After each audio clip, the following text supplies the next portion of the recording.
Students, ये 10th class का second poem है जो मिड टर्म में आएगा, फायर एंड आइस। इसके जो पोएट हैं वो रॉबर्ट फ्रॉस्ट है। फायर एंड आइस जो पोएम है, तो इसमें देखिए समरी में आपको मैं दे रहा हूँ। उसमें some people says the world will end in fire. कुछ लोग कहते हैं कि संसार का अंत आग से होगा। They believe because Bible say that, क्योंकि वे ऐसा विश्वास करते हैं क्योंकि ऐसा बाइबल कहता है। बाइबल जो है वो क्रिश्चियन लोगों का एक धार्मिक ग्रंथ है, जैसे हिंदुओं का गीता होता है उसी तरह। The people who believe so are mean of religious. जो लोग ऐसा विश्वास करते हैं वे धार्मिक लोग हैं। Some people says that the world will end in ice because they believe in science. कुछ लोग कहते हैं कि संसार का अंत जो है वो बर्फ से होगा, क्योंकि वे विज्ञान पर विश्वास रखते हैं। Scientist say that if there is a nuclear war. वैज्ञानिक कहते हैं कि अगर न्यूक्लियर वार होगा यानी कि परमाणु युद्ध होगा, all things will freeze to death.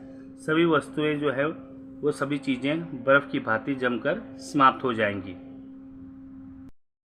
Thus the world will end in ice. इस प्रकार संसार का अंत बर्फ से होगा।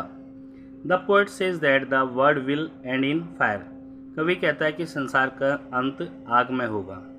बट ही डज नॉट से so because the Bible say that. वो ऐसा इसलिए नहीं कहता क्योंकि बाइबल ऐसा कहता है। By fire he means the fire of Dzire. आग से उसका मतलब इच्छा रूपी आग है, जो हम लोग डिज़ायर करते हैं, इच्छा करते हैं अपने मन में। It is the lust for material things. ये एक लालसा है जो मटेरियल थिंग्स की, भौतिक चीज़ों की। That will destroy the world as surely as fire can. वो पूरी तरह से जो है संसार का अंत उतनी ही निश्चित रूप से कर देगी जितना कि आग कर सकती है। तो यहाँ पर ये आप लिखा हुआ है, इसकी जगह आप आग लिख देंगे, तो ये गय होगा, आग।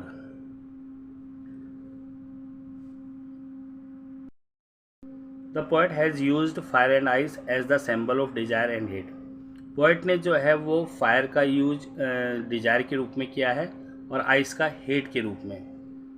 कवि ने आग और बर्फ़ को इच्छा और घृणा के प्रतीक चिन्ह के रूप में इस्तेमाल किया है। In the fire of desire मतलब इच्छा की आग में। A man burn himself. एक आदमी स्वयं जलता है completely as in a fire, जैसे एक आग में जलता है। Hate chills all spring of love in man's heart.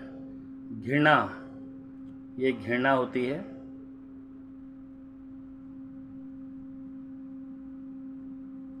मनुष्य के दिल में प्यार के सभी स्रोत को जमा कर देती है।